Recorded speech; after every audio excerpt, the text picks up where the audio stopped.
The hall of the citadel shimmered under the artificial sun of Vera 6, its crystalline panels refracting the light into fractured rainbows across the marble floors. Servants moved in near-silent synchrony, their polished shoes tapping softly, carrying trays of glowing beverages or delicate utensils to the council chambers. Among them, one figure walked with a precision that belied her assumed position, a low-ranking attendant named Lyra. But Lyra was not what she appeared. Her true identity was a secret the Citadel had never glimpsed before, one she had chosen to hide for a purpose so dangerous it would make most shiver. She was the daughter of the late Empress Kales, heiress to the fractured domain of the Varan Empire, a domain rife with political scheming, mercenary wars, and conspiracies thick enough to choke the corridors of the Citadel itself. She had disguised herself as a servant to test the man who now held her empire's future in his hands, Chancellor Eric Valen. Eric, a man rumored to read the motives of any soul he encountered, had risen from a provincial commander to the Chancellor of the Citadel within a decade. Few knew the breadth of his intelligence network, the depth of his spies, or the weight of his reputation for discerning truth. Lyra's task was simple to say, impossible in practice. Infiltrate his inner circle unnoticed, observe his decisions, and determine whether he could be trusted to preserve the empire her mother had died defending. Her first day in the Citadel was a ballet of deception. She polished the floors she did not dirty, arranged the trays she did not serve, and listened to conversations that were never meant for her ears. The palace hummed with coded whispers. Diplomats spoke in half-lies, generals whispered of conspiracies, and aides muttered of rebellions. Lyra's sharp ears, trained since childhood to catch nuance, parsed every syllable. And yet, despite her meticulous observation, she could not shake the sense that someone was watching her as closely as she watched him. She found him in the command chambers that evening. Eric sat behind a desk of transparent alloy, light from the artificial sun highlighting the angular planes of his face. A map of the Varan territories hovered holographically in front of him, displaying troop movements, economic hubs, and intelligence reports in real time. He did not look up when she approached, though her heart beat a furious tattoo in her chest. "Tray for your evening briefing," she said, placing it on a corner of his desk with precise care. Eric's eyes flicked toward her, a sharp glance that cut through the pretense she had practiced for years. For a heartbeat, the world felt suspended. And then he smiled, a small, knowing curl of the lips that sent a chill down her spine. "Thank you, Lyra," he said, using the name she had borrowed for her disguise. "I trust the floors are shining as brightly as your eyes." She froze. That tone, so casual, so deliberate, was dangerous. It implied recognition, even if veiled. Yet she forced herself to bow, murmuring, "Yes, Chancellor." As she left the chamber, her mind spun. How could he know? She had meticulously avoided any indication of her true lineage, even in the most casual of glances. Her mother's family insignia had been erased from her uniforms. Her speech was filtered through the accent of common servitude. Yet Eric's words, weighted with subtle familiarity, suggested he saw through every layer of her disguise. Days bled into nights. Lyra moved through the Citadel with silent grace, observing every council session, listening to every whispered plan, cataloging every subtle shift in power.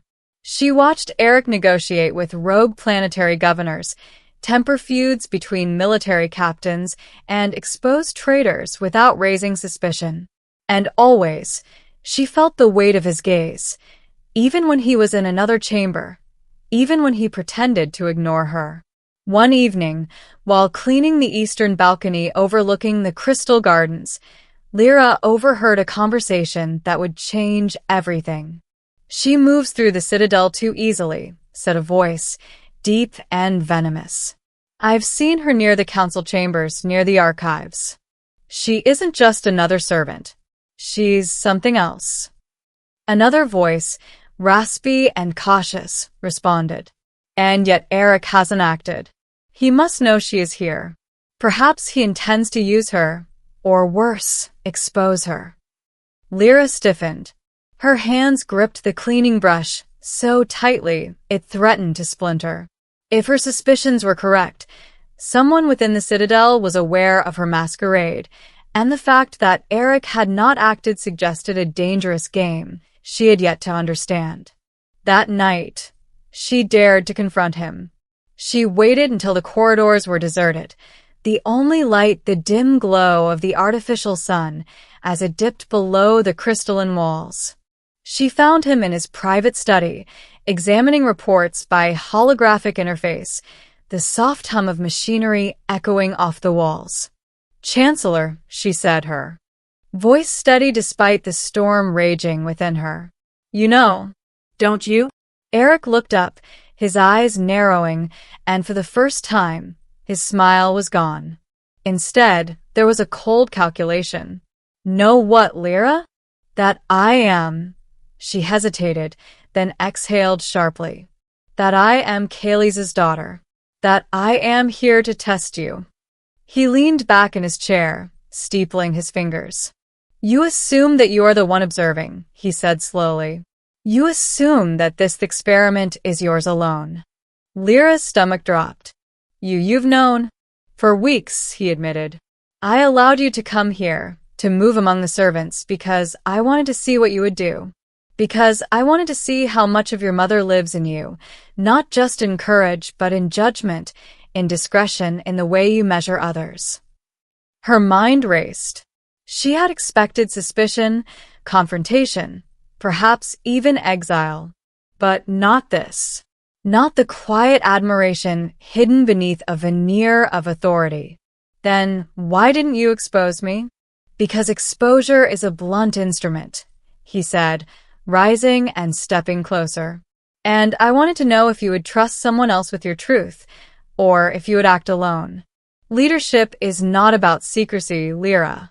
It's about knowing when to reveal, when to conceal, and when to act. Your mother understood this. You're learning it now."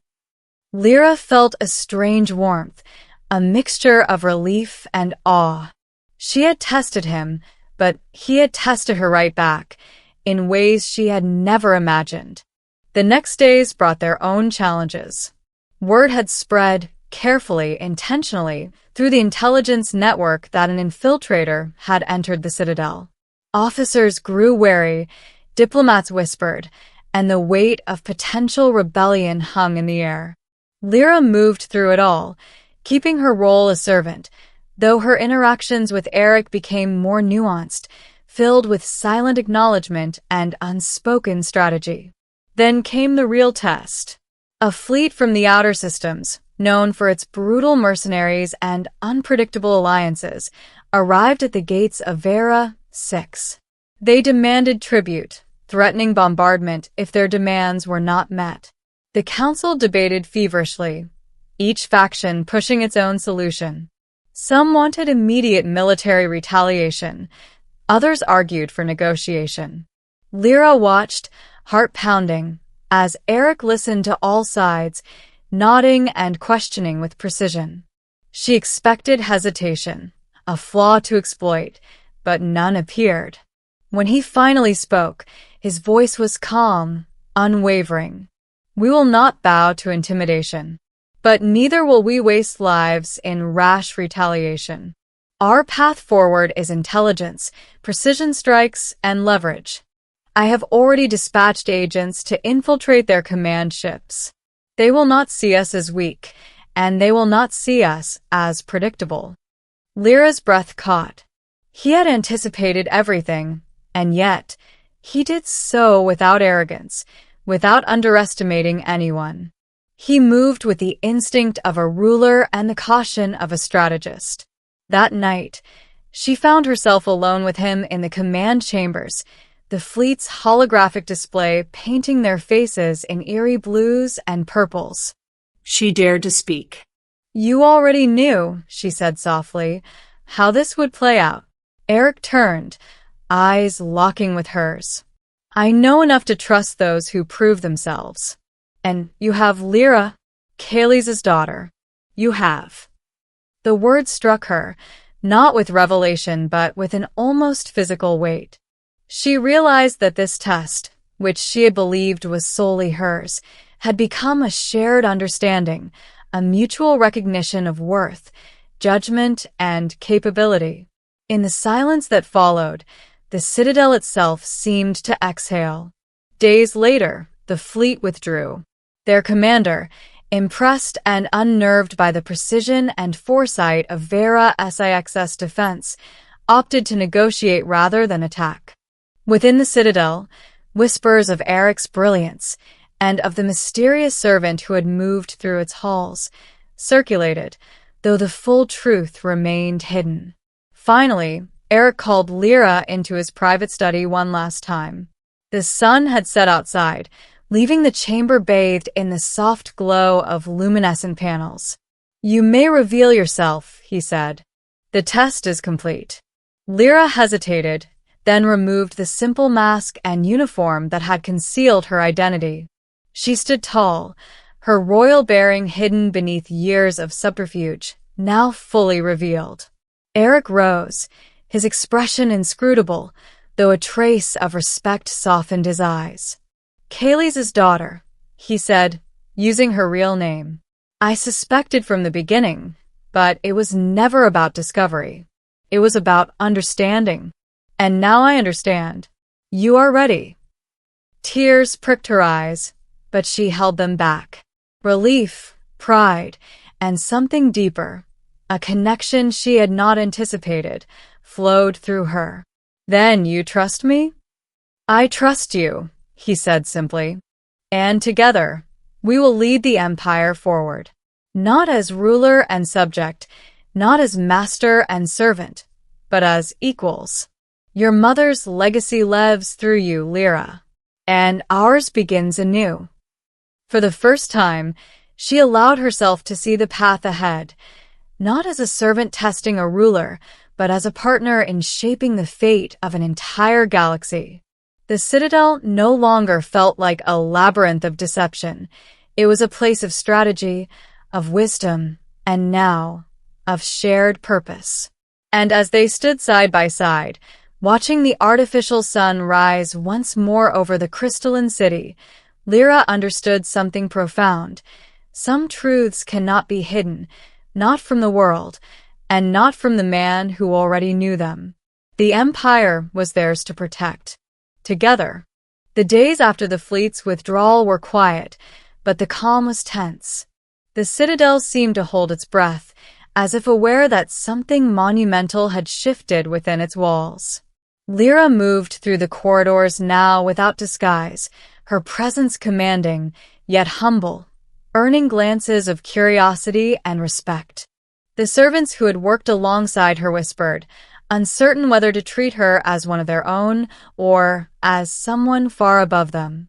Eric summoned her to the council chamber one final time, not as a servant, not as a visitor, but as his partner in leadership. The chamber, usually a theater of negotiation and scheming, was empty, the holographic maps dormant. Only the glow of the crystalline walls illuminated the two of them. You've completed your test, Eric said. But the Empire will face another, far more dangerous one soon. And you will be at my side. Lyra nodded, feeling the weight of that responsibility. I am ready, she said. But I also understand now that tests are not only about others. They are about oneself.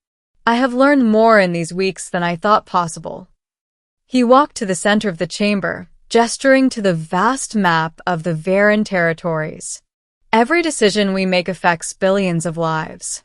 Every choice, every hesitation, can tip the balance.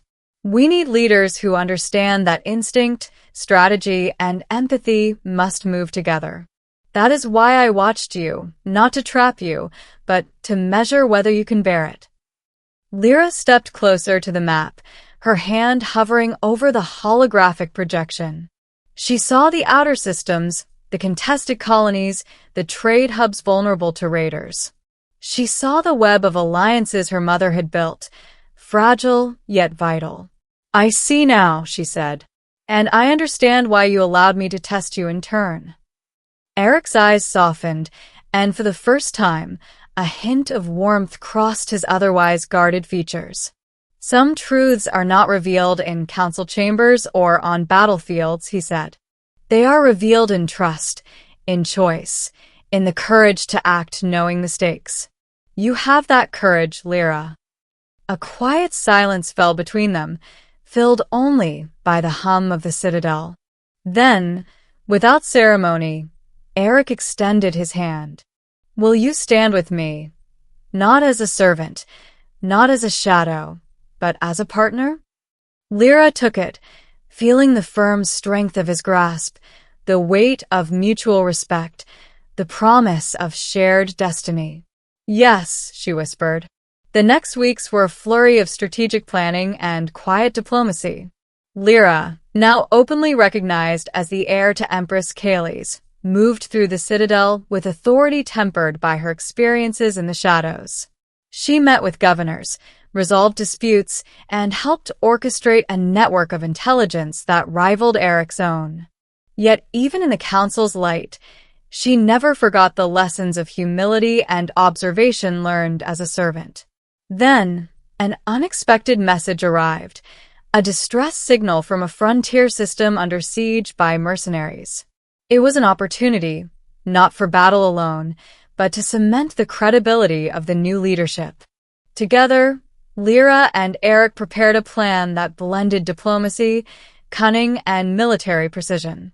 They sent emissaries to negotiate, while covert teams disrupted supply lines and communications. The mercenaries, expecting a divided empire and a fragmented command, found themselves outmaneuvered at every turn. When the final confrontation came, it was swift.